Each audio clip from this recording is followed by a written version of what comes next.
नमस्ते दोस्तों, गीता की धार्मिक कहानियों में आपका स्वागत है। ब्रह्म मुहूर्त में जगने का रहस्य।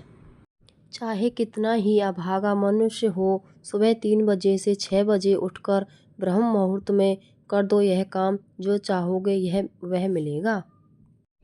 एक समय की बात है, माता पार्वती ने भगवान शिव से पूछा, स्वामी, मैंने देखा है कि चाहे कितना ही अभागा मनुष्य हो, अगर वह सुबह के समय ब्रह्म मुहूर्त में उठता है तो वह बहुत ही सुखी रहता है। ऐसा क्यों है? मुझे ब्रह्म मुहूर्त का रहस्य बताइए। तब भगवान शिव ने कहा, हे देवी, मैं आपको इस प्रश्न का उत्तर एक कथा के माध्यम से बताऊंगा। कृपया आप इस कथा को ध्यानपूर्वक सुनना, और जो भी मनुष्य इस कथा को पूरा सुनेगा वह कभी भी इस अवसर को अपने हाथ से जाने नहीं देगा। ब्रह्म मुहूर्त का रहस्य जानकर पूरा जीवन बदल जाएगा। भगवान शिव कथा को सुनना प्रारंभ करते हैं और माता पार्वती से कहते हैं, बहुत समय पहले की बात है, काशी में दीनू नाम का एक लड़का रहता था। वह लड़का बहुत ही अच्छा था, लेकिन एक गलत आदत थी। वह देर तक सोता रहता था। सुबह उसे जगाने के लिए घर वाले कई प्रयास करते थे, परंतु वह रोजाना सुबह देर तक उठता था।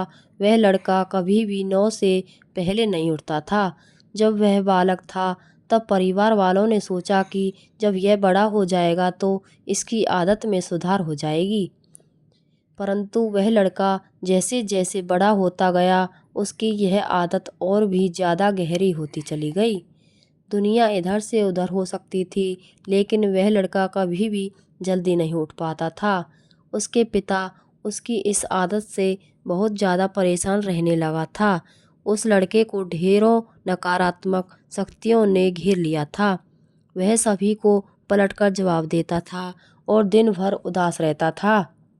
इसका असर उसके स्वास्थ्य पर भी पड़ रहा था। जब उस लड़के को यह पता लगा कि उसके सारे मित्र सफलता को प्राप्त कर चुके हैं, तब वह और भी ज़्यादा चिंतित हो गया और ईश्वर को कोसने लगा। वह बार बार यही कहता था कि मेरी किस्मत ही खराब है, परंतु उसके पिता अच्छी तरह से जानते थे कि उस लड़के के असफल होने के पीछे क्या कारण है। भगवान शिव ने कहा, हे देवी, फिर एक दिन की बात है, उसके पिता को किसी सन्यासी के बारे में पता चला। उसने तुरंत अपने बेटे की समस्या को लेकर उस सन्यासी के पास जाने का निर्णय लिया। सन्यासी को बेटे की आदतों के बारे में बताया और सन्यासी ने कहा कि कल आप अपने बेटे को इस आश्रम में आने को कहिए। फिर उस लड़के का पिता अपने घर की ओर चला गया। उसे पता था कि अगर वह सीधे तरीके से अपने बेटे को सन्यासी से मिलने के लिए कहेगा तो वह कभी तैयार नहीं होगा। उसने अपने बेटे को अपने पास बुलाया और कहा, तुम्हारे सारे मित्र जीवन में सफलता प्राप्त कर चुके हैं, क्या तुम सफल नहीं होना चाहते हो? लड़के ने उत्तर दिया कि जरूर पिताजी, परंतु जब भी मैं अपने मित्रों से उनकी सफलता का रहस्य पूछता हूँ तो वह मुझे कुछ नहीं बताते हैं। भगवान शिव ने कहा, हे देवी, फिर उसके पिता ने कहा कि मुझे यह रहस्य पता चल गया है कि वह सभी क्यों सफल हो जा रहे हैं। तब उस लड़के ने बड़ी उत्सुकता से पूछा, क्या पता चल गया है? पिताजी, कृपया करके आप मुझे बताइए। उसके पिता ने कहा कि कल सुबह तुम्हें एक सन्यासी के आश्रम में जाकर उनसे मिलना है। यदि तुम वहां पर समय से पहुंच गए तो वह सन्यासी तुम्हें ऐसा मंत्र बताएंगे जिससे तुम सफल हो जाओगे। परंतु एक समस्या है। लड़के ने कहा कि पिताजी, मैं कल पूरी रात जागता रहूँगा और सुबह सन्यासी से मिलकर आऊँगा। उसके पिता ने कहा कि ठीक है, तुम वहाँ जाकर उस सन्यासी की आज्ञा को मानना। पिता की बात सुनकर वह लड़का बहुत अधिक खुश हुआ। जीवन में पहली बार रात्रि में वह जागता रहा, परंतु थोड़े ही समय में उसे नींद आ गई और वह सो गया।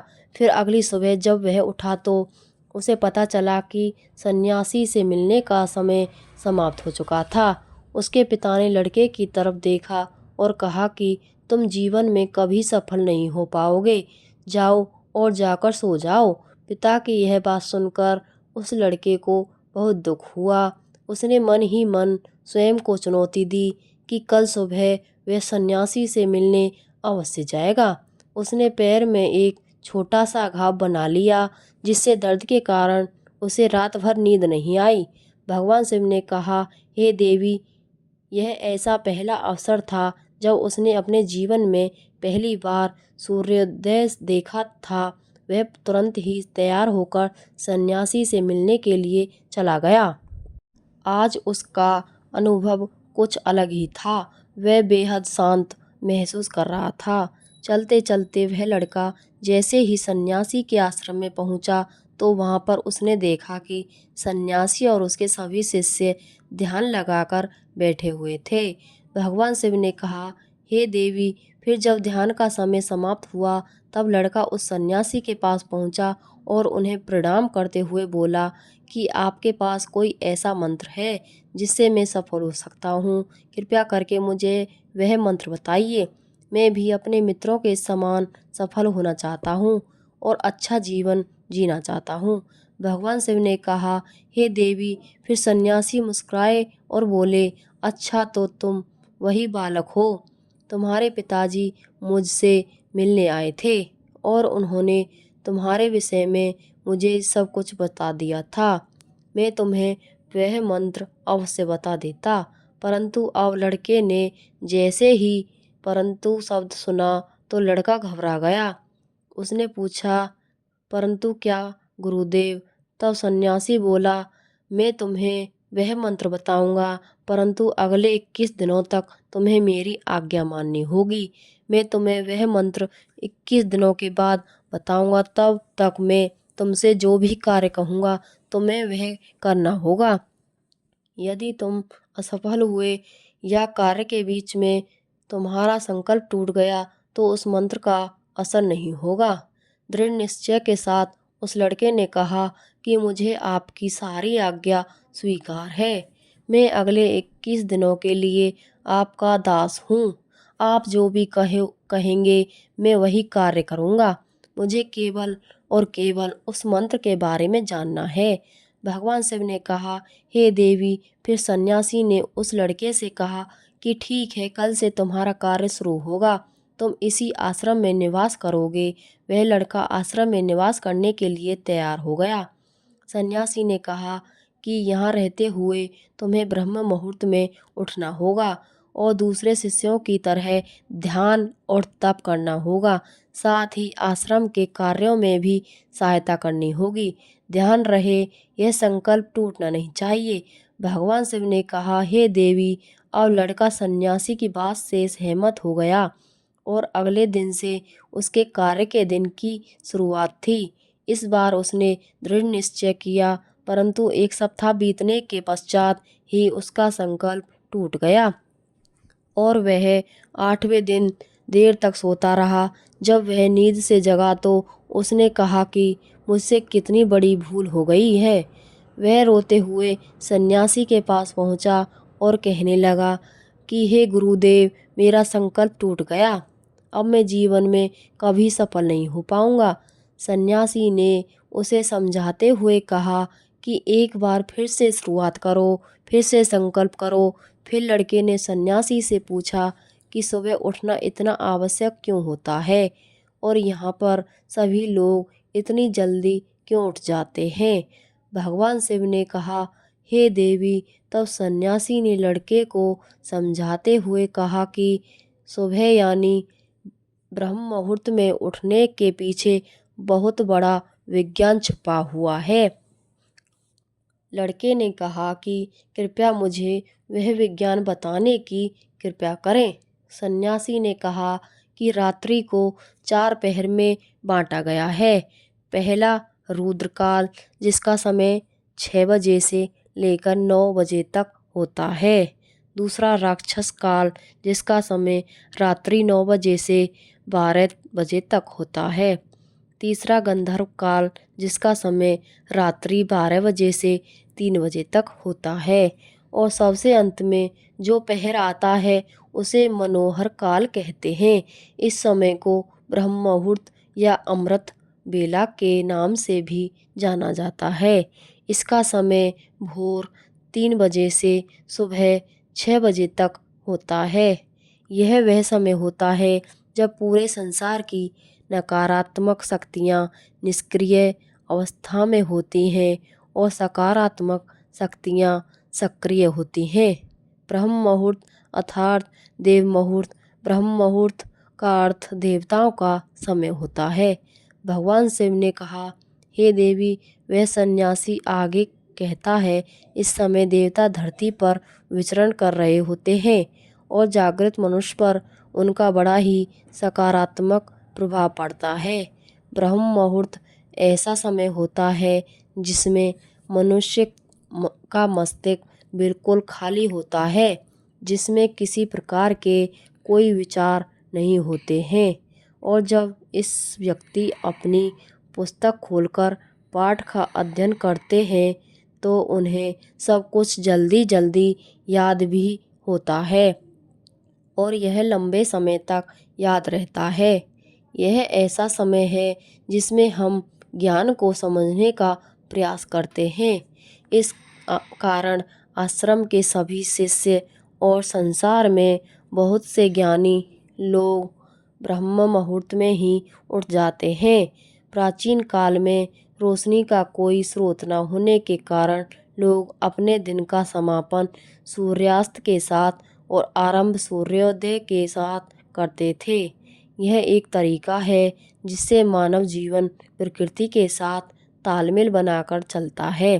भगवान शिव ने कहा, हे देवी। फिर उस लड़के ने कहा कि ठीक है, मैं कल से अपना संकल्प फिर से शुरू करता हूँ, परंतु ब्रह्म मुहूर्त में उठकर मुझे क्या क्या करना चाहिए। तब सन्यासी ने कहा कि ठीक है, मैं तुम्हें बताता हूँ कि ब्रह्म मुहूर्त में क्या करना चाहिए और कैसे करना चाहिए। सबसे पहले उठकर धरती माता पर पाँव रखने से पहले धरती माता को प्रणाम करना चाहिए और अपनी दोनों हथेलियों को देखना चाहिए और ईश्वर को धन्यवाद देना चाहिए कि उन्होंने तुम्हें आज का सूर्योदय देखने का अवसर दिया है। इसके बाद नित्य कर्म और स्नान करने से शरीर की ही नहीं बल्कि मन की शुद्धता भी बढ़ती है। स्नान करने के पश्चात ध्यान की प्रक्रिया होती है। ब्रह्म मुहूर्त में ध्यान की अवधि 21 दिन तक होती है। इस विधि का उपयोग तब किया जाता है जब आप अपनी कोई मनोकामना की पूर्ति चाहते हैं। यह ऐसा समय होता है जब व्यक्ति अपने आज्ञा चक्र को सक्रिय करने पर काम करते हैं। भगवान शिव ने कहा, हे देवी, आगे वह सन्यासी कहता है, आज्ञा चक्र दोनों भौहों के बीच होता है। यह संकल्प का स्थान भी कहा जाता है। अगर इस चक्र पर ध्यान केंद्रित किया जाए और अपनी मनोकामना को बार बार दोहराया जाए तो मात्र 21 दिनों के भीतर वह मनोकामना पूरी हो जाती है। अगर आपके मन में कोई अधूरी मनोकामना है और आप उसे पूरी करना चाहते हैं, तब उसे सबसे पहले उस मनोकामना का स्पष्टीकरण कर लें। आपको क्या चाहिए यह निर्णय अवश्य कर लें। इसके बाद ध्यान की विधि को जरूर करें। ब्रह्म मुहूर्त में स्नान के बाद एक ऐसा स्थान चुनें जहाँ पर वायु का प्रवेश हो। ध्यान में शुद्ध प्राण वायु का होना आवश्यक होता है। ध्यान की मुद्रा में रीढ़ की हड्डी सीधी होनी चाहिए, साथ ही गर्दन भी सीधी होनी चाहिए। सुखासन की अवस्था में दोनों हाथों को घुटनों पर रखकर आंखें बंद करके बैठ जाएं। हाथों की मुट्ठी को बंद कर लें और 2-3 मिनट तक बिल्कुल शांत हो जाएं। जब आपका शरीर स्थिर हो जाए और श्वास भी शांत हो जाए, तब उसके बाद अपना सारा ध्यान आज्ञा चक्र पर लगाएं। इस दौरान लंबी गहरी सांस लें और सांस को रोककर रखें। इस समय आप अपनी इच्छा को मन ही मन दोहराएं और अपने मन से इष्ट देव और देवी देवताओं और गुरुजनों का चिंतन करें। भगवान शिव ने कहा, हे देवी। उस सन्यासी ने कहा, जब सांस सांस को रोकना कठिन हो जाए तब धीरे धीरे सांस को बाहर की ओर छोड़ो। सांस को नाक से भरें और मुख से बाहर छोड़ें। इस प्रक्रिया को 3 से 4 बार प्रतिदिन दोहराएं। ऐसा प्रतिदिन करने से आपकी जो मनोकामना है वह अवचेतन मन तक अवश्य पहुंच जाएगी और इच्छा पूर्ति जल्दी होगी। आज्ञा चक्र सक्रिय होता है और हमारी आज्ञा को पूरा करता है। सांस को रोक कर रखने के दौरान शरीर में आपातकाल की स्थिति हो जाती है, जिससे कि आप बेकार की बातें सोचने और विचार करने से बचते हैं। ब्रह्म मुहूर्त के समय ईश्वर की विशेष कृपा होती है और कोई भी व्यक्ति अपनी मनोकामना को इस समय दोहराता है तो उसकी इच्छा जल्द से जल्द पूरी होती है। भगवान शिव ने कहा, हे देवी, इस प्रकार सन्यासी ने उस लड़के को ब्रह्म मुहूर्त का महत्व बताया। अगले 21 दिनों तक उस लड़के ने बड़े ही मन के साथ इस प्रक्रिया को अपनाया। अब वह बहुत ही ज़्यादा अनुशासित और शांत स्वभाव का बन चुका था। उस लड़के ने जैसे ही अपना संकल्प पूरा कर लिया, उसके बाद वह लड़का बड़े ही प्रसन्न भाव से सन्यासी के पास पहुंचा और कहने लगा, हे गुरुदेव, मैंने 21 दिनों का संकल्प पूरा कर लिया है। अब कृपया मुझे सफल होने का मंत्र बताइए। तब उस सन्यासी ने मुस्कुराते हुए कहा कि पिछले 21 दिनों से जो अभ्यास तुम करते हुए आ रहे हो वही तुम्हारी सफलता का मंत्र है। जो व्यक्ति ब्रह्म मुहूर्त में उठकर ध्यान प्रक्रिया को सही से करते हैं वह जीवन में कभी असफल नहीं हो सकते। तुम्हें ब्रह्म मुहूर्त का रहस्य पता चल चुका है, अब तुम इसे जीवन पर्यंत करो। तुम्हें जीवन के लक्ष्य और सफलता दोनों प्राप्त होंगे। उस लड़के ने सन्यासी को धन्यवाद दिया और ब्रह्म मुहूर्त के नियमों का पालन जीवन पर्यंत तक करने का वादा भी किया। भगवान शिव ने कहा, हे देवी, अब तो आपको पता चल गया होगा कि ब्रह्म मुहूर्त क्या होता है। तब माता पार्वती ने कहा, हे स्वामी, अब मुझे ब्रह्म मुहूर्त का संपूर्ण ज्ञान हो गया है। इतना कहकर माता पार्वती ने भगवान शिव को प्रणाम किया। वीडियो अगर पसंद आया हो तो वीडियो को लाइक करें, चैनल को सब्सक्राइब करें, चैनल पर बने रहें। धन्यवाद।